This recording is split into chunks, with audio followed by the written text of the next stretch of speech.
काशी राम जी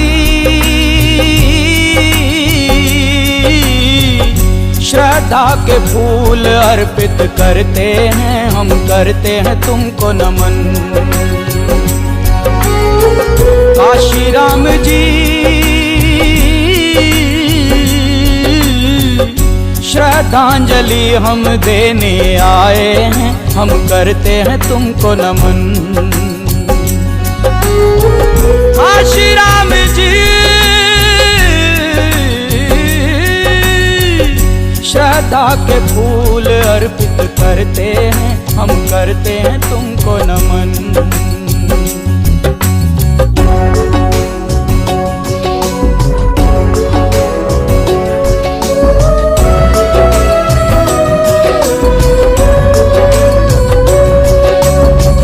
मसीहा गरीबों के तुम बन के आए देश में, देवता थे आप कोई मानव के भेष में। मसीहा गरीबों के तुम बन के आए देश में, देवता थे आप कोई मानव के भेष में। प्यारे आप हो हिंदुस्तान के एक अनमोल सितारे। काशी राम जी श्रद्धा के फूल अर्पित करते हैं, हम करते हैं तुमको नमन।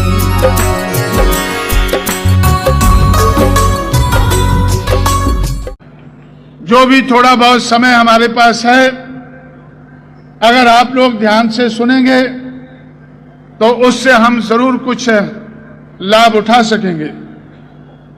साथियों, काफी बात जो मैं आप लोगों के बीच में कहता रहता हूं या इस मौके पर कहना चाहता था,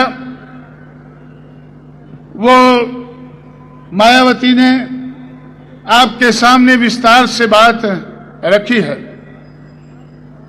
हम लोग बाबा साहब अंबेडकर के नाम को उछालकर, छुपाकर नहीं, ज्योतिराव फुले शाहू महाराज के नाम को उछालकर और बार बार कहकर कि हम इन लोगों की विचारधारा से प्रभावित होकर जाति के आधार पर तोड़े हुए लोगों को जोड़ने का काम करेंगे।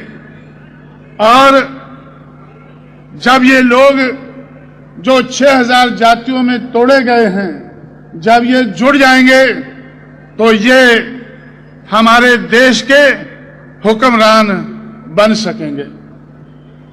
हम कोई, जैसे मैं महाराष्ट्र में था, बाबा साहब अंबेडकर को छोड़कर, बाबा साहब अंबेडकर के लेफ्टिनेंट जब गांधी के चरणों में जा रहे थे और मैं उनसे अपील कर रहा था कि भाई, महात्मा ज्योतिराव फुले, छत्रपति शाहू महाराज और बाबा साहब अंबेडकर ने इस देश के दबे कुचले इंसान को अपने पैरों पर खड़ा करने के लिए जो 108 साल लंबा संघर्ष किया है, उसको आप छोड़कर ना जाएं। उस संघर्ष को छोड़कर ना जाएं। 108 साल में बात आगे बढ़ी है, लेकिन मंजिल तक नहीं पहुंची है। ये मैं अपनी तरफ से नहीं कहता हूं। बाबा साहब अंबेडकर ने ये दुनिया छोड़ने से पहले अपने लेफ्टिनेंट से, अपने मानने वाले लोगों से कहा था कि ये कारवां जहां आज नजर आ रहा है, बहुत मुश्किल और मुसीबत के साथ, बहुत बेइज्जती सहने के बाद मैं इसको इधर तक लाया हूं। मेरे अनुयायी, मुझे मानने वाले लोग, मेरे लेफ्टिनेंट अगर इस कारवां को मंजिल की तरफ नहीं ले जा सकते हैं, मंजिल तक नहीं पहुंचा सकते हैं, तो इसको इधर ही छोड़ दें, पीछे ना हटने दें। ये कोई मैं नई बात आपके सामने नहीं कहता हूं। महाराष्ट्र में ही ये बात सुनकर मैंने दूसरों को सुनाने का काम उत्तर भारत में किया था। जिस जगह लोग महात्मा फुले को बिल्कुल नहीं जानते थे, छत्रपति शाहू महाराज का नाम तक नहीं सुना था, बाबा साहब अंबेडकर को थोड़ा थोड़ा जानते थे लेकिन बिल्कुल नहीं मानते थे, ऐसे लोगों में जाकर जब मैंने उनके बारे में बताकर उनको रजामंद करने की कोशिश की और उनको मैंने ये बातें सुनाई तो लोग आहिस्ता आहिस्ता हमारे साथ जुड़ने लगे। जब मैं महाराष्ट्र से उत्तर भारत में गया तो बहुत से लोग, मेरा विरोध करने वाले लोग, कांग्रेस के लोग ज्यादातर ये कहते थे कि जो मूवमेंट, जो मिशन, जो बाबा साहब अंबेडकर की मूवमेंट और मिशन जो महाराष्ट्र में खत्म हो चुका है, जो फुले का नाम लोग भूल चुके हैं और अगर याद भी करते हैं तो सब्जी मंडी में जाकर याद करते हैं।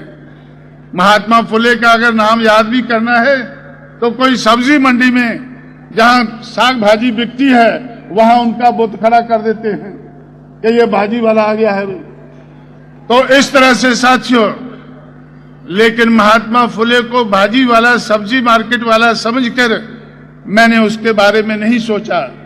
मैं जैसे बाबा साहब अंबेडकर ने, जिन्होंने फुले की बायोग्राफी लिखी, उनसे कहा था कि उनके नाम की जो बायोग्राफी है उसका टाइटल होना चाहिए Mahatma Jyotirao Phule, father of India's social revolution.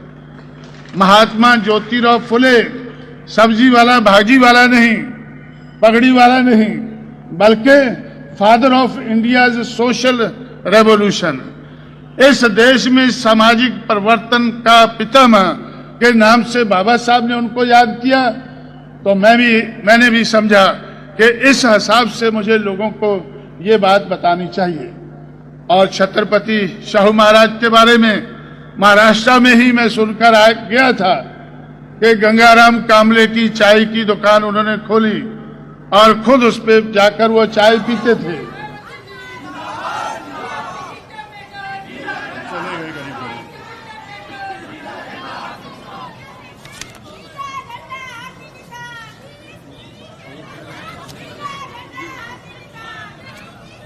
आज के अति महत्वपूर्ण कार्यक्रम में शामिल हुए बीएसपी के राष्ट्रीय व राज्य स्तरीय पदाधिकारी तथा दिल्ली के भी कोने कोने से आए हुए पार्टी के सभी छोटे बड़े पदाधिकारी एवं कार्यकर्तागण, आज